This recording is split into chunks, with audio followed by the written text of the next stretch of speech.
Nicole Alonso. And I'm Oklahoma Ward, the director of Call or Die, and this is the lead actor, Tank.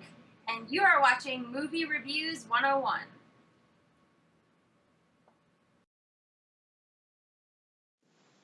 Hello and welcome back to Movie Reviews 101, and today I'm going back to the DVD collection and I'm going to pick up straight away with the letter P. And first up we have one of my favourite underrated, unheard of horror movies, Parasomnia. Now, Parasomnia is based on the idea of a sleeping disorder that sends people to sleep instantly, and there's a nightmare world where a serial killer is trapping this girl and someone wants to try and save it. It's so twisted and weird. It's something I think the horror fans have to have seen. It's very confusing, but it's such a clever film. Next up is one of the movie Rob challenges. It's a Steve Martin movie, which means I'm already not going to like it. It's Parenthood.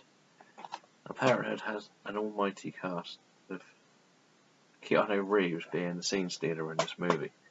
It just follows one big family and all their brothers, their relationships, and all their kids and all the different things they're dealing with. It's what you would expect from this sort of comedy. There's nothing too fancy, but Keanu Reeves as the idiot boyfriend, husband of one of the daughters is absolutely hilarious. So it wasn't one of the best. I just don't like Steve Martin. I'm sorry. Now to Parker, Mr. Jason Statham and Mrs. Jennifer Lopez. Yes, this is an action movie. Thriller. It wasn't very good, really. I believe, from what I remember, Jason Statham's character gets betrayed by his crew, joins up with Jennifer Lopez, who's a good person, realtor, and wants to get revenge. Pretty simple, really. Next is one people always hate. It's the Patch Adams movie. Now, Patch Adams sums up what we would imagine Robin Williams, the Doctor, to be like. It was funny, it was fresh, it had heart, it was just great.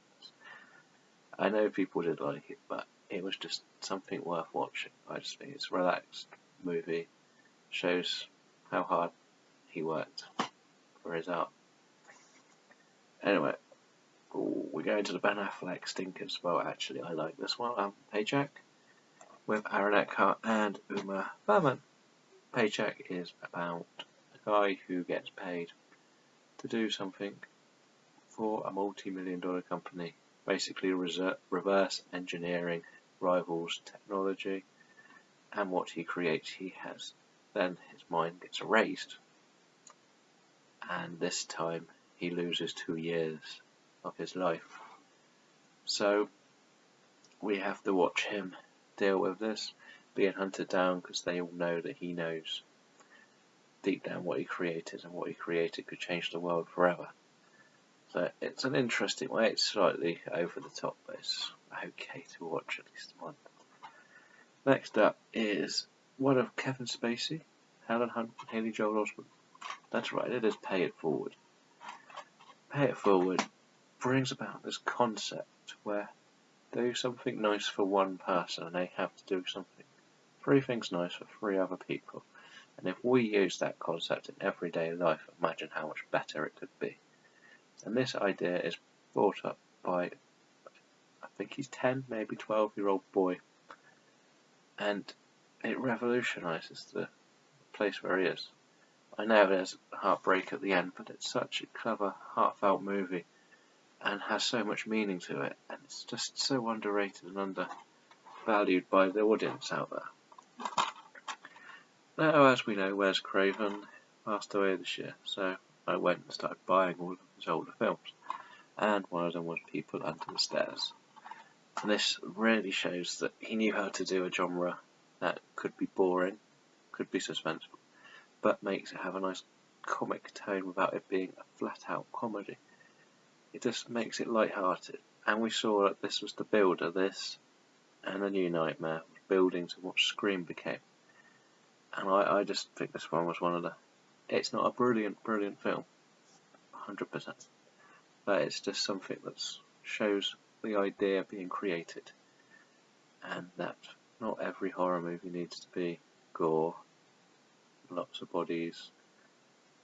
It's all about creation of something frightening. And the final one of this is one a lot of people absolutely hate. I remember I really did enjoy it when it first came out, and that is actually the Pearl Harbor movie. I'm English. I don't know much about the American side of the war, and I know this happened, and I know how this film portrays a lot of it is fictional. But the idea that that many people were to die in such a tragic way is unbelievable.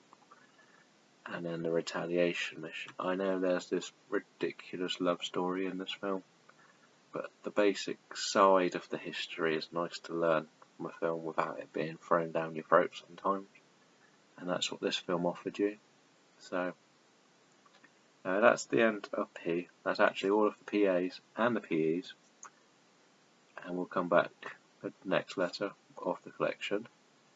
And remember to like this video, subscribe to the channel, and follow us on Twitter, like us on Facebook, and come back for the letter R's next.